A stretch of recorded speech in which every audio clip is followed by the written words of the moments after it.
ఒక కాలనీలో ఒక చిన్న అబ్బాయి ఉండేవాడు. అతనికి ప్రభు యేసుపై అపారమైన నమ్మకం ఉండేది. ప్రతిరోజూ ప్రేమ, సేవ, ప్రార్థనతో జీవించేవాడు. కాలనీలో ఎలాంటి సమస్య వచ్చినా ఆ అబ్బాయి భయపడేవాడు కాడు. ప్రభు యేసును మనస్ఫూర్తిగా ప్రార్థించేవాడు. ఒకరోజు అకస్మాత్తుగా కాలనీలో పెద్ద అగ్నిప్రమాదం జరిగింది. ఇల్లు మండిపోతున్నాయి. పిల్లలు ఏడుస్తున్నారు. అందరూ భయంతో పరుగులు తీశారు. ఆ అబ్బాయి ప్రభుయేసును ప్రార్థించాడు. ఆ క్షణంలోనే అతనికి అపారమైన శక్తి వచ్చింది. అతను హల్క్గా మారాడు. హల్క్గా మారిన అతను మంటల్లోకి దూకి పిల్లలను, పెద్దలను కాపాడాడు. మండుతున్న గోడలను కూల్చి ప్రజలను సురక్షిత స్థలానికి తీసుకెళ్లాడు. అగ్ని ఆగిపోయింది.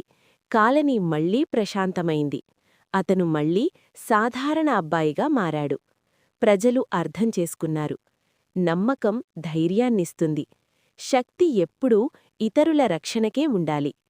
నీతి: మనసులో దేవుని నమ్మకం ఉంటే ఏ సమస్యయైనా జయించవచ్చు.